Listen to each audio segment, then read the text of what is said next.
Yumuko lang itong babaeng ito para kumuha ng lapis. Sa hindi inaasahang pagkakataon, naputol ang buong boss sa isang iglap.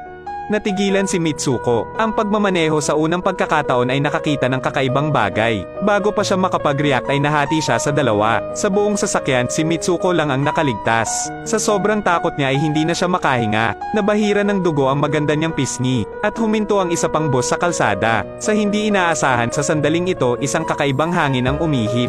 Sa kabutihang palad ay napaskwat si Mitsuko sa oras. Siya ay may ilang mga hibla na naputol. Kung hindi siya uupo sa oras, malamang na nahahati siya sa dalawa.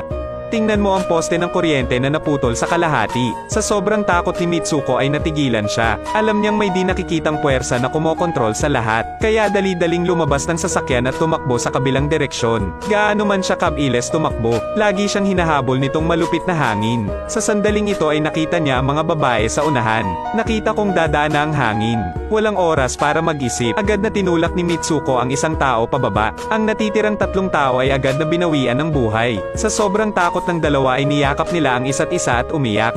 Nagkataon namang may dumaan na grupo ng mga taong nagbibisikleta sa mga oras na ito. Akmang hahakbang pasulong ang babaeng ito at pigilan siya. Hindi ko akalain na hiwa pala ito sa bewang. Si Mitsuko ngayon ay hindi nang ahas na manatili kahit isang segundo. Dahil sa kakaibang hangin na yon, puputulan sa kalahati ang anumang madadaanan nito. Kailangan niyang patuloy na tumakbo sa kabilang direksyon. Hindi alam kung gaano katagal ito tumatakbo. Dumating si Mitsuko sa isang maliit na kagubatan. Sa hindi inaasahang pagkakataon, may mga bangkay na lumilipad kung saan-saan. Mabilis niyang hinugasan ang dugo sa kanyang katawan. Pagkatapos ay umasa sa gininto ang kamay ng babaeng lead. Ngunit makapunta sa paaralan, mas kakaiba ito. Tuwang-tuwa ang mga estudyante dito na parang walang nangyari. Labis na nalito si Mitsuko. Salit-salit na bumati sa kanya ang mga estudyante sa paligid. Sa hindi inaasahang pagkakataon, biglang umihip ang itim na hangin. Sa sobrang takot ni Mitsuko ay mabilis siyang nahiga sa lupa. Ngunit sa pagkakataong ito ay hindi naputol ang mga tao sa baywang. Gulat na pumasok si Mitsuko sa klase. Sinabi niya sa lahat ang nangyari. Akala ng ibang tao ay may sakit siya sa pag-iisip. Agad niyang binuksan ang bintana at hinawakan siya para tingnan. Gayunpaman, sa ngayon ang lahat ay sobrang normal. Akala niya tapos na ito. Sa hindi inaasahang pagkakataon sa lecture hall, yumuko lang si Mitsuko para kunin ang lapis niya. Pagkatapos ay makakatakas ka sa panibagong buhay. Sa huli, may nangyari. Biglang bumunot ng baril ang girong ito. Galit na pagbaril sa kanyang mga estudyante. Biglang, hindi mabilang na mga estudyante ang nasugatan. Tinanong niya si Mitsuko kung bakit siya lumiban sa klase. Pagkatapos magsalita, inihilig niya ang kanyang ulo sa kisame at nagkasya. Gamitin ang pagkakataong ito para mabilis na iligtas si Mitsuko. Ganyan lang, si Mitsuko at ang lahat ay tumakas patungo sa susunod na silid-aralan sa pagkalito. Dito sila nagtatago at walang lakas ng loob na gumawa ng kahit anong ingay. Sa oras na ito, ang ibang guro ay naabutan dito. Isang estudyante ang gustong tumayo at magprotesta. Agad binaril at napatay. Nang makita iyon, natakot silang tatlo na malapit na silang matuklasan. Agad na napatay ang 2 kaklase na nagtangkang pigilan siya. Nakikita yan ng ibang tao. Agad na hinayla si Mitsuko at naghanda na tumakas sa classroom. Ngunit siya ay brutal na binugbog. Bago mamatay, marami siyang sinabi kay Mitsuko na hindi niya maintindihan. Habang si Mitsuko ay naguguluhan pa rin. Siya ay binaril sa ulo. Hindi lang ang klase nila. Ang buong paaralan ay nagkaroon ng ganitong eksena ng kakilakilabot. Nagsimula silang lahat na tumakbo na parang baliw. Nagtakbuhan ng lahat sa bakuran. Gayunpaman, ang lugar na ito ay naging isang larangan ng digmaan. Binaril sila ng mga guro. Biglang naging magulo ang bakuran ng paaralan. Hindi naman siguro magandang bagay ang pagtakas. Nakita ni Mitsuko ang ihip ng hangin. Maliban sa kanya, lahat ng estudyanteng naroroon ay hiwa sa baywang.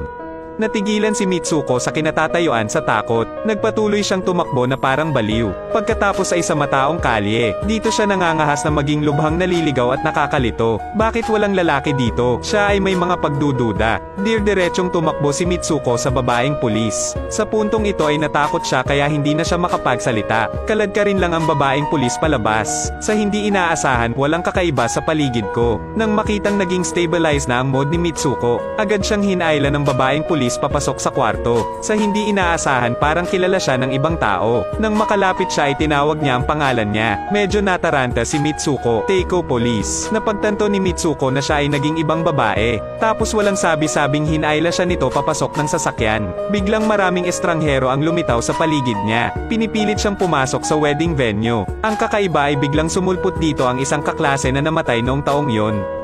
Bago pa siya makapagtanong, napilitan siyang umupo sa isang upuan.